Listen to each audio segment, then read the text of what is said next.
दोस्तों, आज लेकर आए हैं हम एक गरीब की दुख भरी कहानी। एक बड़ा ही धनवान आदमी एक गांव में रहता था। जैसे कि ज़्यादा पैसे वालों को होता है, इस सेठ को भी बड़ा अपने पैसों पर घमंड था।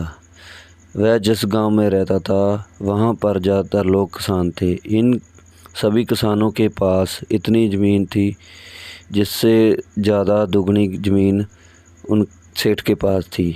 कई गरीब किसान तो इसके लिए इनके खेतों में काम करते थे। इसी गांव में एक मोहन नाम का एक बड़ा ही मेहनती और सच्चा किसान रहता था। मोहन का परिवार थोड़ा बड़ा था। उसके परिवार में उसके बूढ़े माँ बाप, पत्नी और 3 बच्चे थे जो अभी छोटे थे। मोहन के पास ज़्यादा ज़मीन नहीं थी, लेकिन जितनी भी थी उसमें वह बड़ी मेहनत करता और अपने परिवार का पेट पालने के लिए अनाज उगा लेता।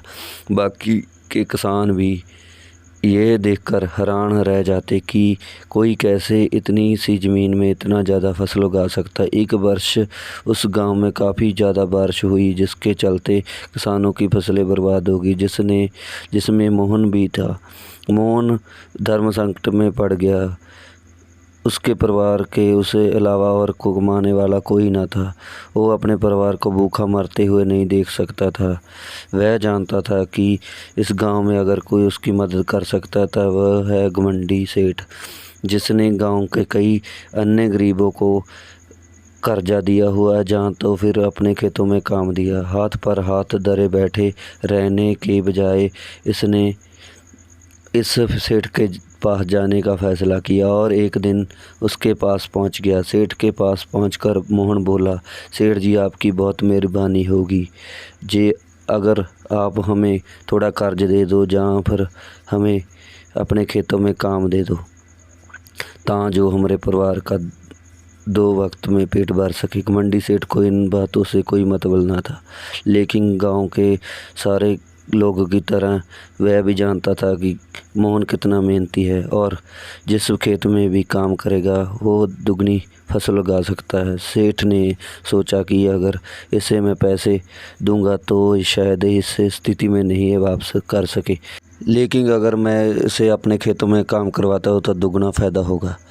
सेठ मोहन से बोला, देख भाई, पैसा तो मैं नहीं दूंगा तो आपको, मेरे पास अभी खेतों में काम करने के लिए अन्य किसान पहले ही मौजूद है, लेकिन तुझ पर तरस खाकर मैं तुम्हें खेतों में नौकरी देता हूँ।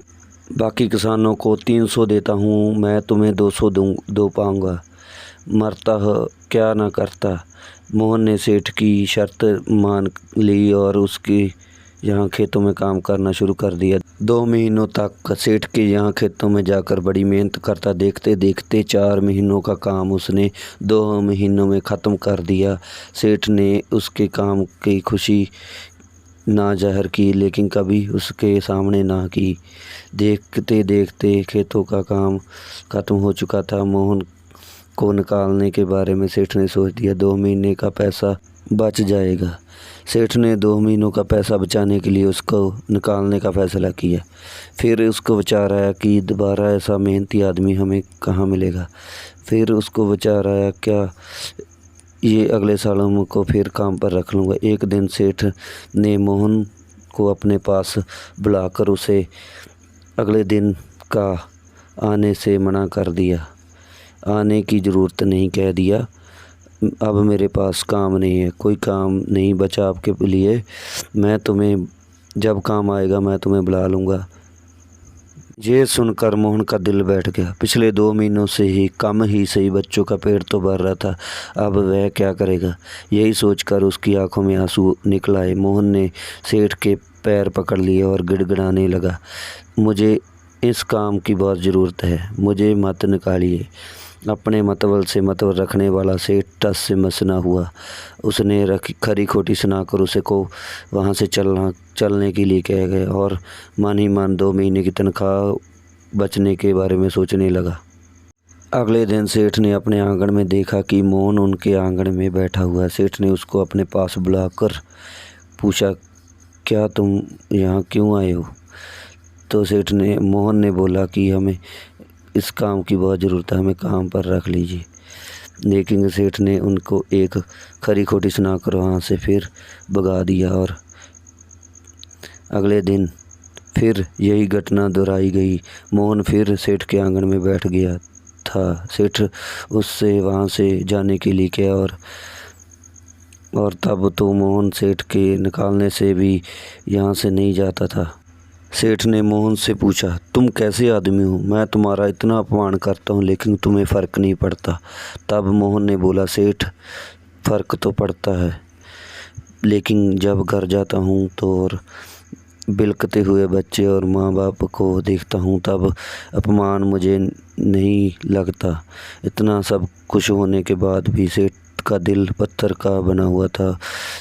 उसने मोहन को तब भी काम पर नहीं रखा। एक दिन सेठ ने सोचा कि कुछ दिनों के लिए और गांव चला जाता हूं ताकि मोहन से पीछा छूट जाए। अगले दिन मोहन के आने से पहले ही सेठ परिवार को लेकर किसी संबंधी के यहाँ चले गए 10 दिनों के लिए। सेठ अपने घर वापस लौटा और देखा आसपास कि मोहन वहाँ पर नहीं है। सेठ ने सोचा, तरकीब काम कर गई, लगता है मोहन ने अब पीछा छोड़ दिया। हालांकि अब सेठ के द्वार पर मोहन नहीं बैठा, लेकिन मोहन का विचार अब भी सेठ के यहाँ घर कर बैठा था। सेठ ने सोच रहा था, मोहन इतनी जल्दी पीछा छोड़ने वाला तो नहीं है। वह उसे कहीं कोई और कोई काम तो नहीं मिल गया और जहाँ फिर कुछ और।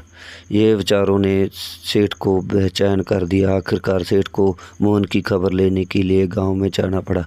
सेठ को मोहन का पता नहीं मालूम था, इसीलिए उसने आस पड़ोस अन्य किसानों से पूछकर मोहन के घायल होने का पता चला कि जब अपना घर छोड़कर किसी और गांव में सेठ गया था तब बंद घर देखकर कुछ चोर उसके यहाँ चोरी करने के लिए आए, जिनको रोकने की कोशिश करते हुए हाथों-पाई में मोहन घायल हो गया। यह सब जानने के बाद सेठ का पत्थर का दिल अब मोम की तरह पिघल गया। सेठ को अपने के किए पर पछतावा हुआ। सेठ ने अपने आप को याद दिलाया कि कैसे उसने तकलीफ दी सिर्फ बंदे को और काम का पूरा पैसा नहीं दिया। जिस आदमी को गले लगाना चाहिए था उसको मैं ठोकर मार कर भगाता रहा। सेठ मोहन का घर का पता पूछकर उसके घर पहुंच गया। देखा कि मोहन की हालत बहुत ख़राब है, उसका परिवार भूख से बेहाल है और वह खुद अपने हाथ पर चोट खाई बैठा है। दृश्य देखकर सेठ की आंखों में आंसू आ गए। सेठ ने मोहन के पास जाकर उससे सच्चे दिल से माफ़ी मांगी और उनको उनकी मेहनत का पैसा दिया और उसका इलाज करवाया और उसके हमेशा के लिए अपने काम पर रख लिया। दोस्तों, इस खूबसूरत कहानी से हमें कई पाठ सीखने के लिए मिलते हैं। कहानी से सीखने लायक पाठ पहला, अगर भगवान ने हमें दूसरों से बेहतर ज़िंदगी दी है और तो हमें उनका फ़ायदा नहीं उठाना चाहिए। हो सके तो ज़रूरतमंदों की ज़िंदगी में भी सुधार करने की कोशिश करनी चाहिए। दूसरा पाठ, कठिन से कठिन समय में ईमानदारी और सच्चाई का साथ नहीं छोड़ना चाहिए। ये मार्ग कठिन है लेकिन मंजिल तक आदमी ज़रूर पहुंचता है और उसका फल भी अच्छा ही मिलता है। तीसरा पाठ, जब तक हम अपने बारे में सोचना बंद नहीं करते तब तक हम दूसरों के बारे में नहीं सोच सकते और उसका दर्द नहीं समझ सकते। किसी ने खूब कहा है, खुद के लिए जिया तो क्या जिया, दूसरों के लिए जीना ही ज़िंदगी है। दोस्तों, ये थी एक किसान की दुख भरी कहानी। दोस्तों, वीडियो वधिया लगी तो एक लाइक ज़रूर कर दें और चैनल को सब्सक्राइब कर लें। ऐसी मज़ेदार वीडियो देखने के लिए बेल आइकन को बटन नप दें आप, जो आपके पास वीडियो पहले शो हो जाए, आप पहले देख सको।